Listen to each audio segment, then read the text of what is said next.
ikiganiro gutegurirwa na radiyo Rwanda.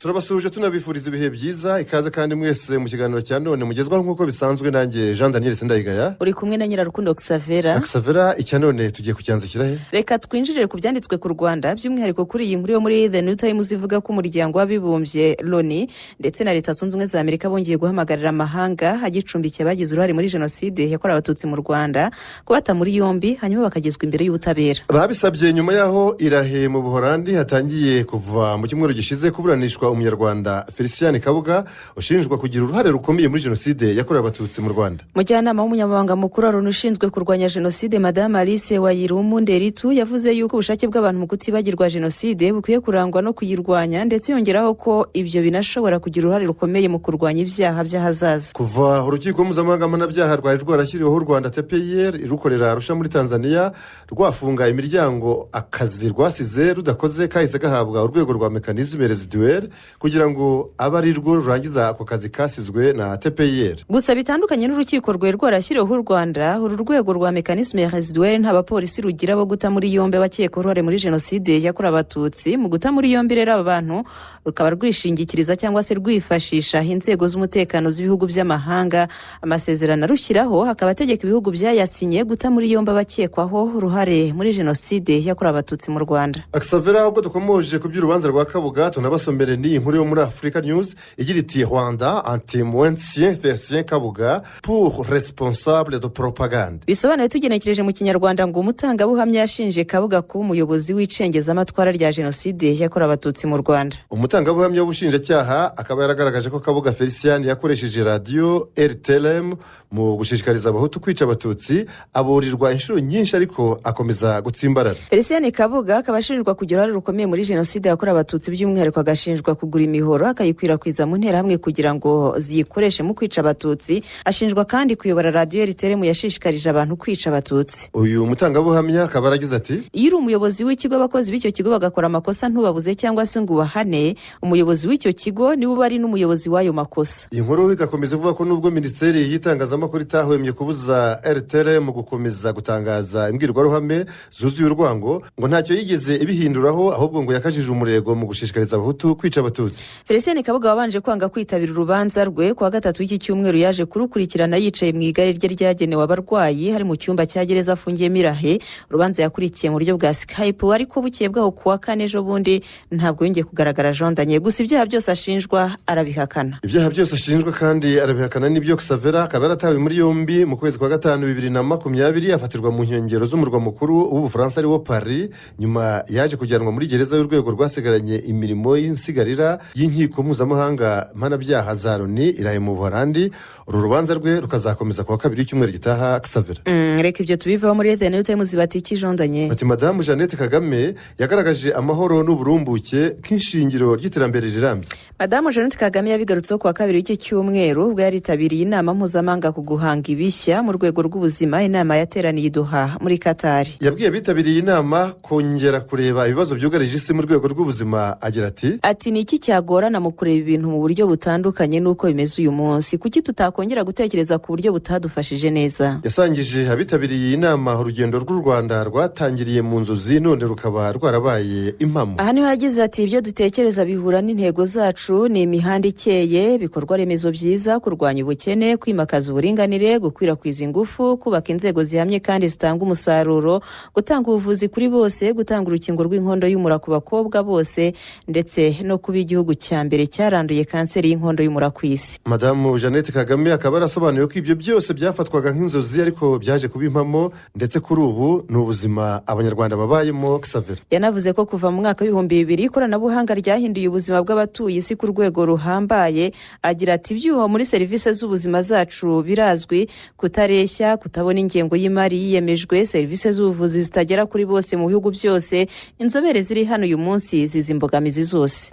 anagaragaje ko u Rwanda nk'igihugu cyanyuze mu bihe bya jenoside yakorewe abatutsi ihame ryo kwimakaza amahoro ryari iry'ibanze. Duhindura ingingo. Umuryango umwe bw'Uburayi wemereye u Rwanda miliyari zirenga 72 z'amafaranga y'u Rwanda zikaba zigenewe ubuhinzi bugezweho bushobora no guhangana n'imihindagurikire y'ikirere. Akisavera ni inkuru iri mu binyamakuru binyuranye birimo Imvaho Nshya na The New Times, ikaba ikomeza ivuga ko ejo bundi ku wa kane aribwo ayo masezerano y'inkunga ya miliyoni 69 z'amayero ariho yashyizweho umukono. Ikaba binateganyijwe ko iyo nkunga izifashishwa mu guteza imbere ubuhinzi bwifashisha ikoranabuhanga mu guhangana n'imihindagurikire y'ikirere kandi butagira n'umwe busiga inyuma. Ni amasezerano yashyizweho umukono nyuma y'ibiganiro byahuje abahagarariye buri ruhande. Ibiganiro byibanze ku butwererane bugamije iterambere ry'u Rwanda n'iry'umuryango w'ubumwe bw'Uburayi. Intego nyamukuru y'iyo gahunda ni uguhuza ibikorwa bigamije kubaka iterambere rirambye ry'ubuhinzi mu Rwanda binyuze mu gushyigikira impinduka ziganisha ku buhinzi butagira n'umwe buheza kandi butangiza ibidukikije.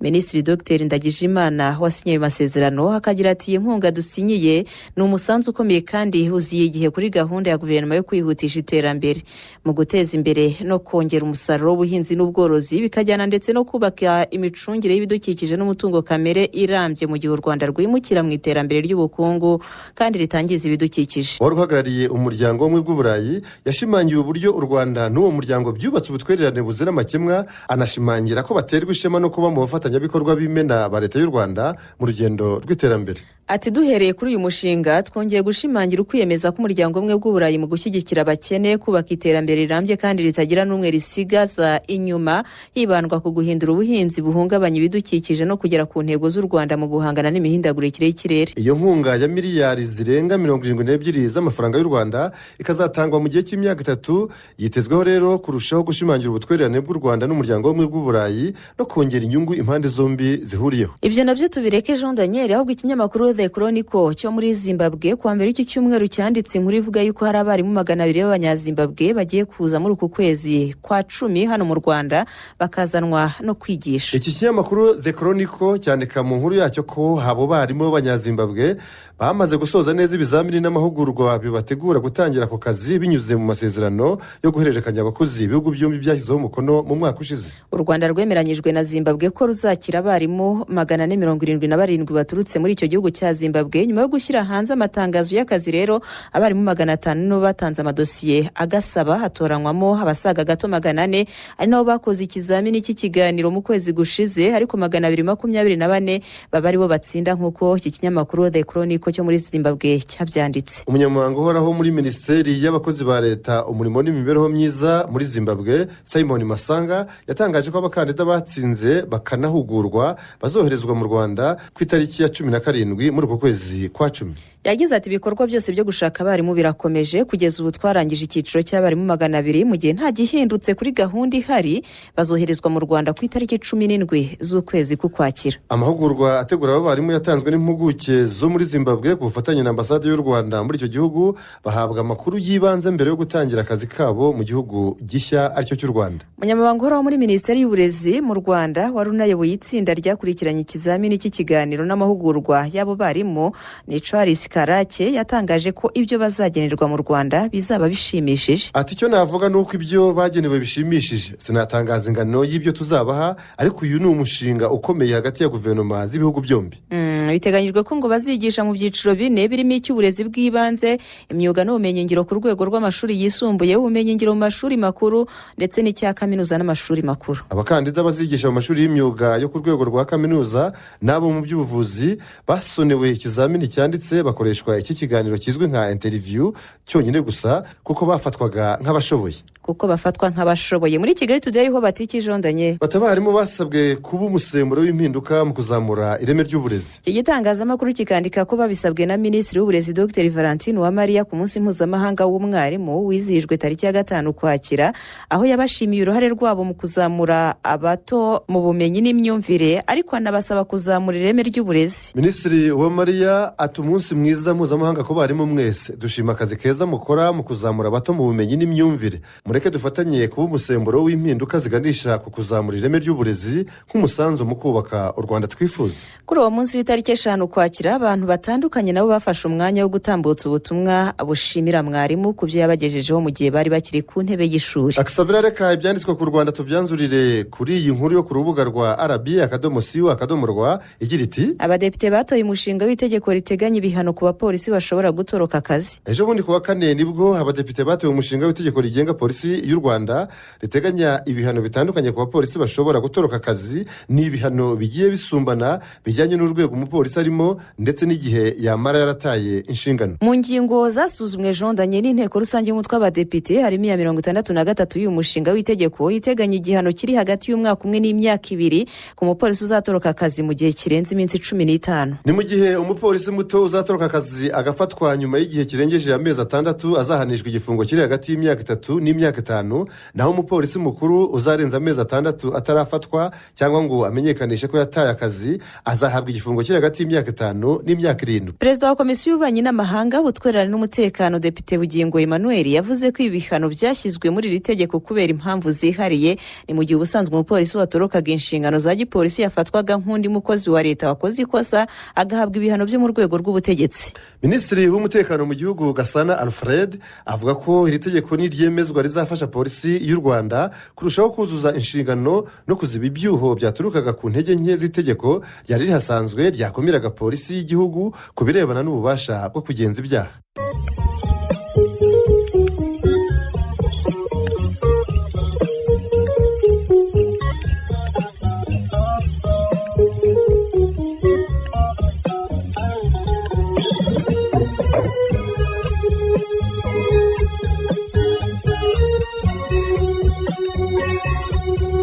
Turacyabasomera ibyasohotse mu nyamakuru n'ibitangazamakuru binyuranye. Reka twerekeze ku byanditswe hanze y'u Rwanda duhereye iyo Oslo muri Norvege, aho amaso hirya no hino ku isi yarahanzwe ku munsi w'ejo kuwa gatanu hategerejwe kumenya aho yegukana igihembo cy'amahoro cyitiriwe Nobel muri uyu mwaka 2022. Nicyo gihembo cya Nobel cyonyine gitangirwa muri uwo mujyi kubera ko ibindi bitanu bitangirwa mu mujyi wa Stockholm muri Swede.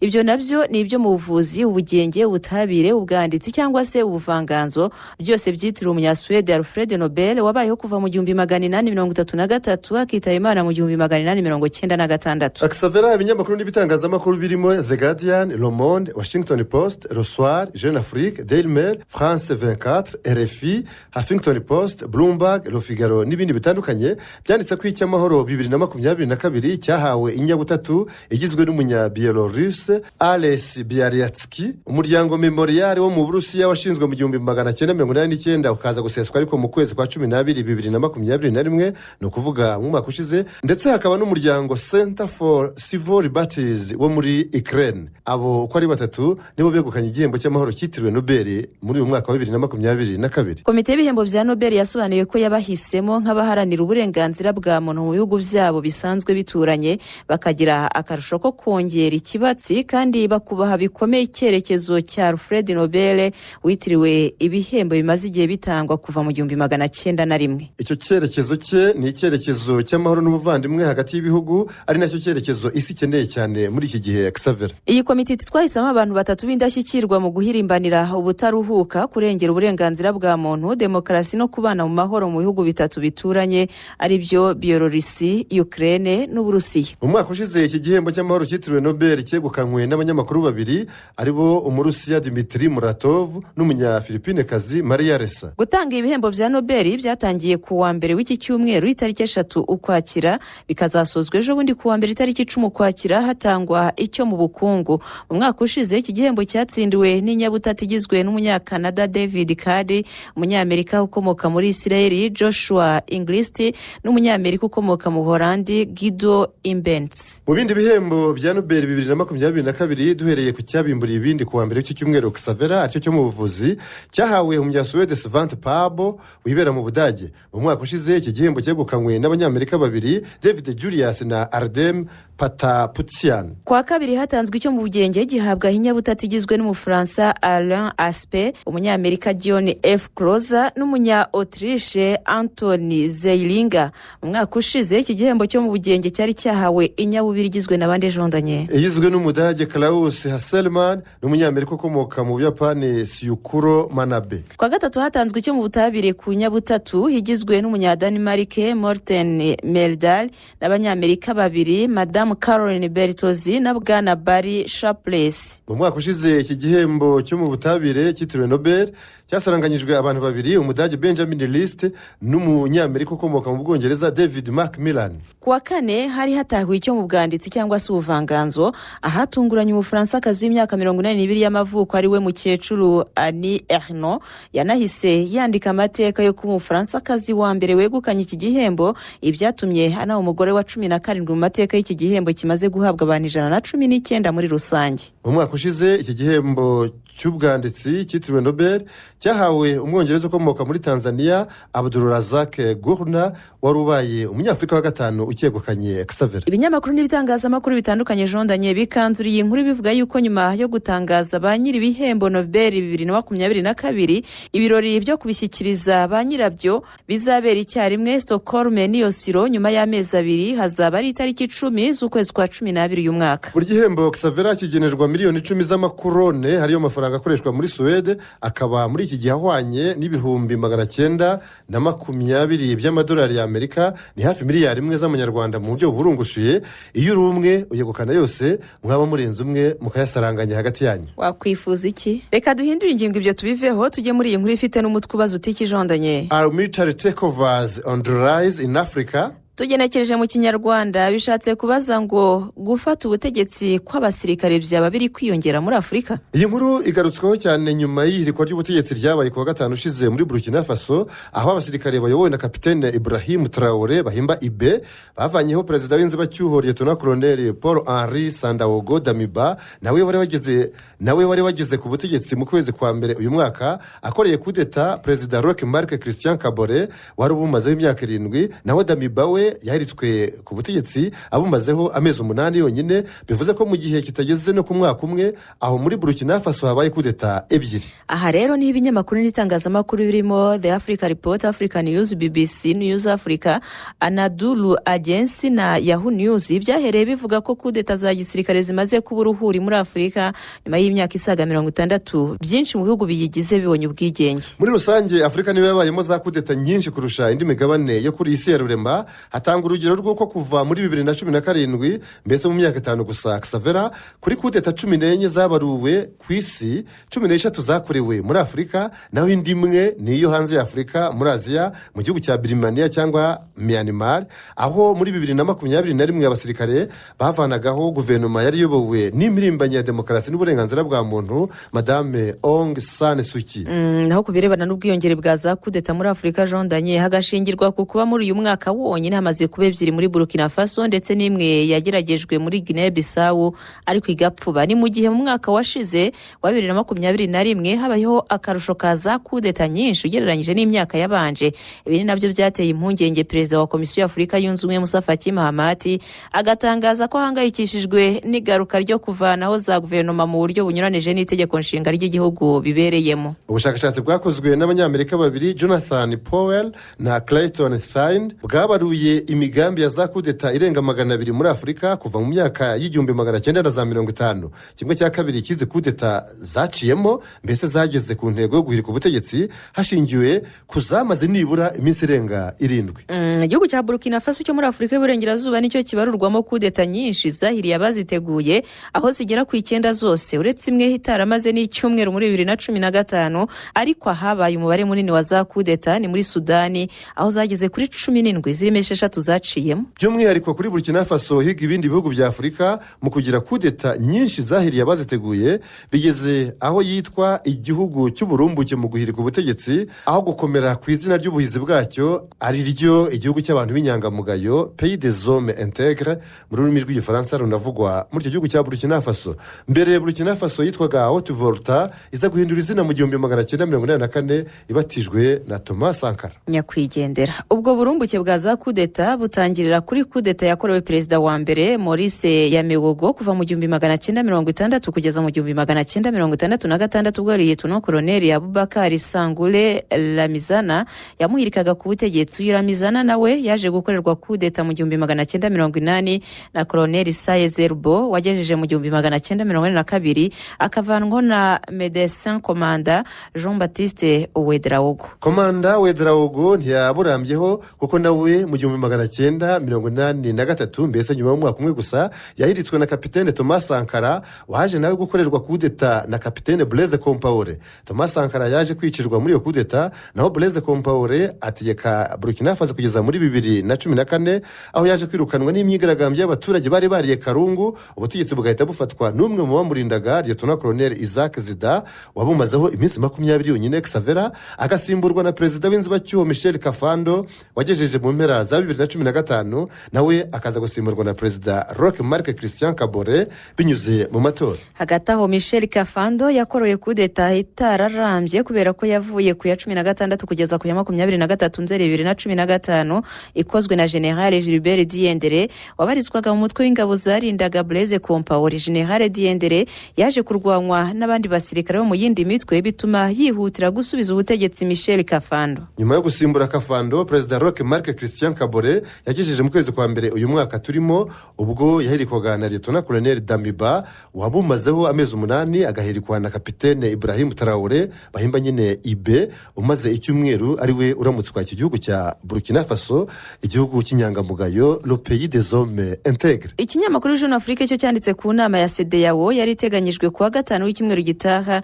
tariki 14 Ukwakira ikaba yaramaze gusubikwa. Jeune Afrique ikomeza ivuga ko iyi nama idasanzwe y'abakuru b'ibihugu byo mu muryango wa CEDEAO uharanira ubukungu bwa Afurika y'Iburengerazuba yari kuzabera Dakar muri Senegal, aho yari kuzibanda hanini ku bibazo byo muri Burkina Faso n'idosiye y'abasirikare 46 ba Côte d'Ivoire bafungiwe muri Mali kuva mu kwezi kwa 7 uyu mwaka, aho iki gihugu cya Mali kibita bacanshuro ariko ku ivuko no kuvuga muri Côte d'Ivoire bo bakavuga ko abo basirikare babo bari bagiye mu butumwa bwa Loni muri Mali aribwo MINUSMA.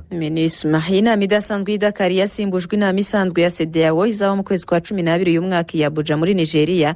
Perezida Umaru Sissoco Embalo wa Guinea Bissau nayoboye CEDEAO muri iki gihe yasobanuye ko gusubika inama y'i Dakar byakozwe kugira ngo itaha izaba inama ikomeye izatumirwamo abaperezida benshi barimo nabo hanze y'umuryango ugizwe n'ibihugu 15 byonyine, ndetse ngo na perezida wa banki y'isi David Malpass nawe ngo azaba ahari kuko yayitumiwemo. Agataho mu mpera z'iki cyumweru muri Côte d'Ivoire hari hateganijwe inama ya perezida w'iki gihugu Alassane Dramane Ouattara na bagenzi be Umaru Sissoco Embalo wa Guinea Bissau na Faure Esozimuna Nyasimbe wa Togo kugira ngo bategure iyo nama yari kuzabera Dakar, banasuzumire hamwe ikibazo cy'abasirikare 46 ba Côte d'Ivoire bafungiwe muri Mali, aho perezida wa Togo uyu nyine Faure Nyasimbe ariwe muhuza muri iyo dosiye. Reka ibyo tubireke. Perezida wa Uganda Yoweri Kaguta Museveni we yasabye imbabazi abanyakenya kubera ubutumwa bw'umuhungu we General Muhoozi Kainerugaba yanditse kuri Twitter ku wa mbere w'iki cyumweru avuga ko ingabo ayoboye zishobora gufata Nairobi mu gihe kitageze no ku byumweru 2. Ibinyamakuru n'ibitangazamakuru birimo The New Vision,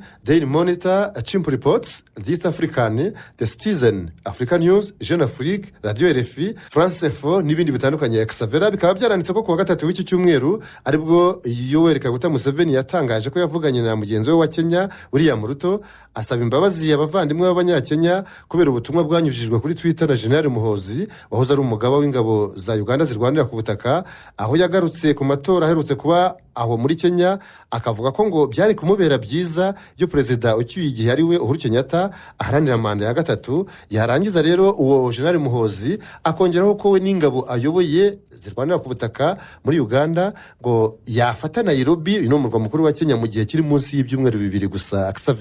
Perezida Museveni yakomeje yihohora ku banyakenya bashavujwe n'ubwo butumwa bwa Muhoozi ababwira ko atari byiza ko abakora mu nzego za leta baba basivile cyangwa se abasirikare bagaragaza uko babona ibintu mu kindi gihugu cyane cyane yari icy'abaturanyi b'abavandimwe. ibyarakaje abanyakenya batari bake. Jenerali Muhoozi yabivuze mu ntangiriro z'iki cyumweru mu gihe yarakiyoboye ingabo za Uganda zirwanira ku butaka.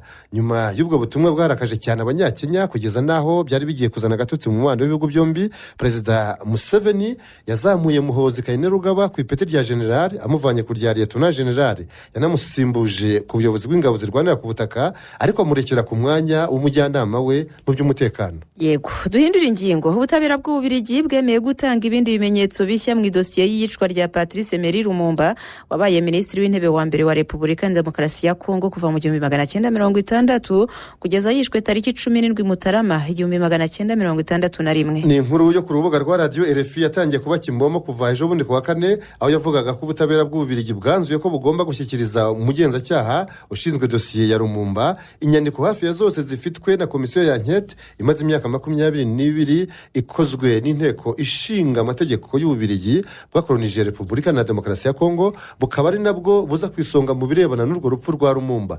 Imfura ye y'umuhungu François Lumumba niwe watanze ikirego muri 2011 arega Ababiligi 11. Ibyo bimenyetso bishya bikaba bikubiye mu bitabo bigera kuri 200 byari byaragizwe amabanga na komisiyo mu nteko ishinga amategeko y'Ububiligi yakoze nkete mu muhezo mu gihe cy'amezi 18, mbese umwaka n'igice, umwaka wa 2001. Iyi nkuru igakomeza ivuga ko ibi ngo bigiye kurushaho kuzana umucyo ku birebana n'uburyo ibintu byatangiye kugeza ku iyicwa rya Lumumba. Ngo hategerejwe cyane kuvanamo amakuru yaba agaragaza uruhare rw'Ububiligi mu iyicwa rye, amakuru yari yaragizwe ibanga rikomeye. Gusa nanone ngo muri izo nyandiko nshya ntihazashyirwamo iz'Ababiligi babiri bakiriho mu barezwe mbese bagihumeka umwuka w'abazima, aribo Etienne Davignon na Jacques Brassine de la Bussière, kuko ngo ubwo bumvwaga mu muhezo nta babunganira mu mategeko bari bafite. Kubirebana na Lumumba kandi Jean Daniel mu kwezi kwa gatandatu uyu mwaka nibwo hiryinyo rye ryabashije kurokoka mu iyicwa rye ryashyikirijwe guverinoma ya Kongo Kinshasa rishyingurwa mu cyubahiro. Niryo ryonyine bivugwa ko ryabashije kurokoka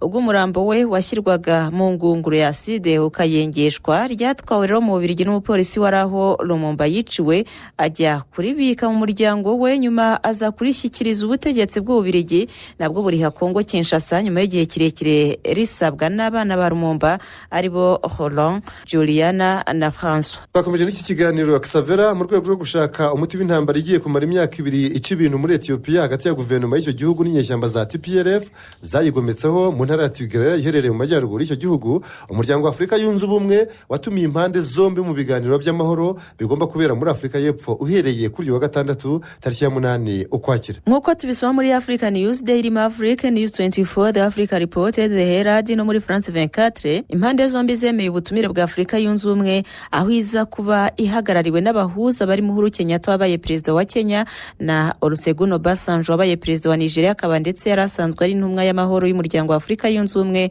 yoherejwe muri Ethiopia kujya kugerageza kumvikanisha abarwana.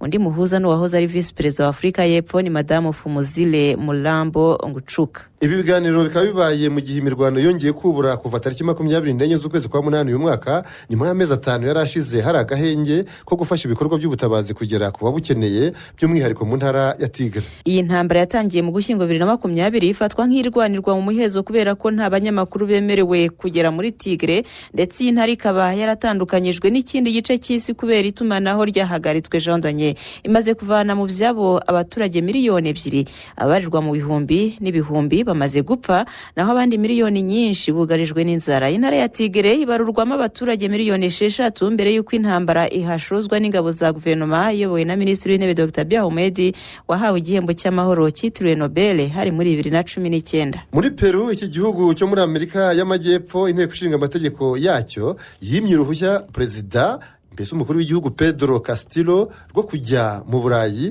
by'umwihariko i Vatican ni Roma mu Butaliyani, Brussels mu Bubiligi ni Londres mu Bwongereza.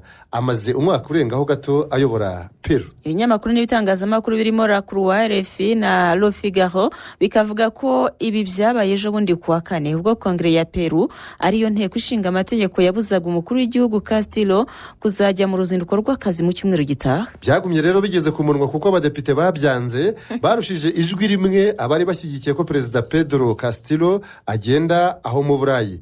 Amategeko ya Peru Xavera akaba avuga ko umukuru w'igihugu agomba kubanza guhabwa uruhushya n'intumwa za rubanda kuri buri rugendo rwose two mu mahanga bateganya kujyamo. Burya rero buri rugo rugira uko ruyoborwa. Oya ariko ndumva biciye mu mucyo ngewe kumwangira byabereye mu maso y'umunyamabanga wa Leta Zunze Ubumwe za Amerika ushinzwe ububanyi n'amahanga Anthony Blinken witabiriye inteko rusange y'umuryango wa za leta zo ku mugabane wa Amerika. Inama yabereye i Lima hari mu murwa mukuru wa Peru. Mwabyumvise ko twamaze kwinjira mu nkuru zidasanzwe, niyo nayo ntisanzwe, aho dukomereje muri Kenya mu nkuru yo muri Africa News. The Citizen, Daily Monitor, The Star na The Standard ivuga ko kuwa gatatu w'icyo cyumweru perezida w'icyo gihugu William Ruto yasuye bitunguranye inteko ishinga amategeko ya Kenya, ahagera mu masaha yo kujya ku meza, nuko nawe atonda umurongo ku ifunguro rya saa sita.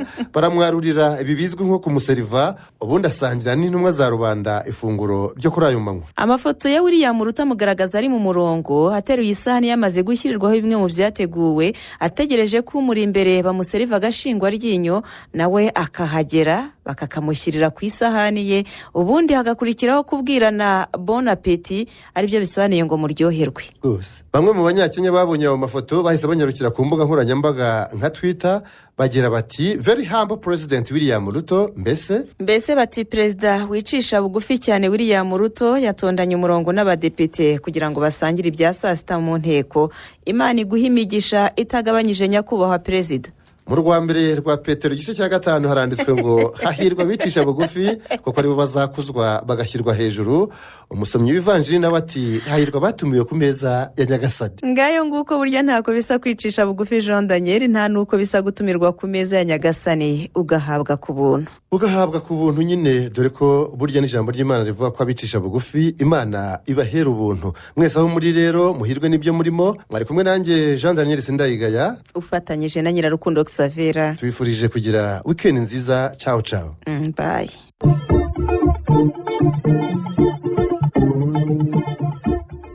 Icyo cyari ikiganiro makuru mu binyamakuru, ikiganiro mugezweho na Radio Rwanda.